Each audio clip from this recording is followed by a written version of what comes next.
I have the pleasure of introducing Marcy Harris. Marcy is a former congressional staffer, lawyer, and co-founder and CEO of PopVox, which since 2011 has delivered millions of verified constituent messages to Congress through its neutral, transparent online platform and cataloged the policy positions of thousands of advocacy organizations. She was named one of Fast Company magazine's top 100 most creative people in business in 2012, received a Tribeca Film Festival Award for Creative Disruption in 2012, and was listed as one of DC's Tech Titans. That's a cool title, Tech Titan, by a Washingtonian magazine in 2013, a 2013 Fast Case 50, and a 2014 Digital Citizen of the Year. Honored to introduce Marcy Harris with PopVox. Thank you, thank you. Oh, it's so exciting to be here. I actually live in Redwood City, and I get so excited that the innovation that happens in Silicon Valley, oh my gosh, is spilling into and being a part of our government here in the Valley. So thank you so much, Supervisor Slocum and Assemblymember Kevin. I really want. I have a presentation, and I will get to it. But one of the things about Alex's talk just really made me think about how much so many of us who either work in government now or previously worked in government have been moved by something extraordinary that got us there. And so one of the things that I often say when asked, you know, how in the world did I end up working from law school to a tech company, is that my first startup was a town. And that goes back to the story when I was working on a local election campaign for our mayor in Jackson, Tennessee, which is where I'm from. And the night before the election, I had just put up my final yard sign. I had the blisters. They were beautiful. And a tornado came through and struck the town and destroyed the downtown, destroyed the residential area next to it. And yard signs were still standing, amazingly. But in the midst of the chaos, I contacted the candidate and I said, you know, what should I do? And he just said, find out what people need and get it. And for the next year and a half, that was my job. So I worked out of City Hall, but I ended up doing a whole lot of talking with people in homes that didn't have roofs and going to Washington to try to get money to rebuild the town, and it had to go through this program or that program with this study and that study, and going from people sitting in your office without a home to bureaucrats on the Hill telling you that in 2 years maybe the appropriation will be made that could fund the thing that you need. It was just an enormous experience of what happens on the ground being so truly impacted by what happens in the halls of government. So that was what took me to law school and eventually to Capitol Hill, where I worked for an East Bay member and learned all about how Congress worked. And as you might have heard, Congress has a few issues. But they say in Silicon Valley, if you want to start something, you need to start with a problem. So we started with Congress, and there are plenty of problems to work on. So PopVox is the company that I left Congress to work on with a wonderful co-founder named Rashna Chowdhury. And the goal is to rethink online civic engagement, technology-enabled governing, accountability, and the 21st century legislature. And I think we've been talking a lot about that today. I think it loops in very well with the panel that was held before with the discussion of open data. One thing I just want to put an asterisk on when the question came up for OpenGov about what is the benefit of this kind of data and data standardization in cities and counties using these tools. It's the ability for information and for participation and for data in different cities to feed into platforms like PopVox. So every time the city of Redwood City or Belmont or San Carlos has data that is standardized, it makes the universe of tools that are available to that city and to the citizens of that city exponentially more available. So moving on, let me tell you about PopVox. Our mission is to connect people in their government, empower effective participation, and create a transparent record board that informs policymaking and fosters accountable, responsive governing. Just to kind of set the groundwork of the problem that we wanted to solve.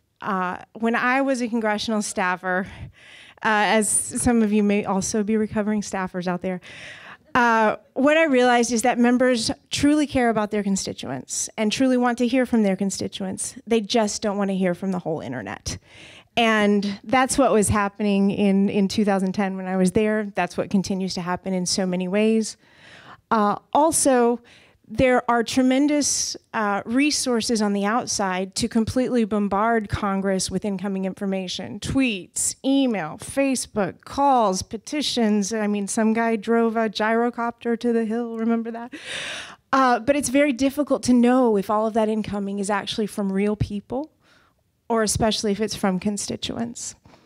And then the professional advocates, many of whom have very good intention, but it sometimes takes a professional to focus the ask. What I found was that the general public was saying, don't raise my taxes, save the whales, you know, et cetera, whereas the ask from a professional was very focused and was very specific and was very actionable. So these were the problems that we were, and then obviously when you've got a ton of incoming, it's very difficult to process. And what we found is that people who felt that their voices weren't being heard, the natural reaction to that is that you just yell louder. So acrimony increases. So our solution at PopVox was to create a system that would begin to align the needs and incentives of all of the participants in the legislative process. So we start with the bills. Organizations come create a profile and post their positions to support or oppose, and individuals can come and share their story. And this was especially important to me as a former health staffer who met so frequently with people who were impacted by this or that illness, who were advocating for more health funding, or by this or that particular payment policy. I would come back just so moved by the stories that I heard and think, somebody else, I shouldn't be the only one hearing this. This should be public. This should be a part of the discussion as these bills are considered. These personal stories should be taken into account. So PopVox delivers these messages to Congress, but also catalogs them in a transparent way. And you can see that there are various organizations from the small organizations that came together around a particular cause, to larger organizations and trade associations that have used PopVox to coordinate their campaigns. This was an internet campaign around Neil deGrasse Tyson going to testify in front of Congress about funding for NASA, and then all of a sudden all these supporters on the internet got together in a very organized way and used PopVox to contact Congress around more funding for NASA. SOPA PIPA was a big one.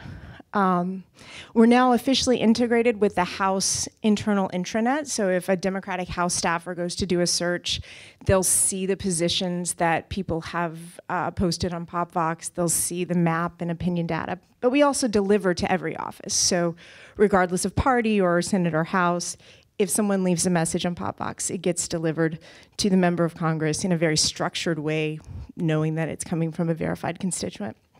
And it's also cataloged by the Library of Congress, so it's now a part of the digital archives of the United States. So kind of what I was talking about before, as I mentioned in the previous panel, we really see ourselves as a player in a larger civic infrastructure.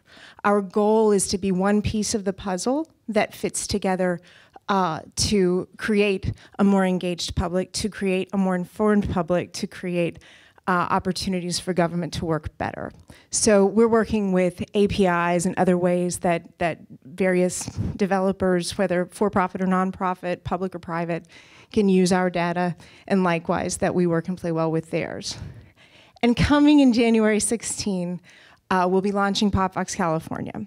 So right now we're working with partners. We're studying up our California legislative procedure and working on the technology to make it possible for citizens of California to come to PopVox to interact and get updates, not just with federal legislation, but also with the legislation pending in California.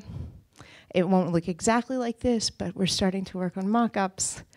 But But as a part of that, I just want to share the theory and principles of the way that we go about this. And I know it's just so terrifying when you see a slide full of text.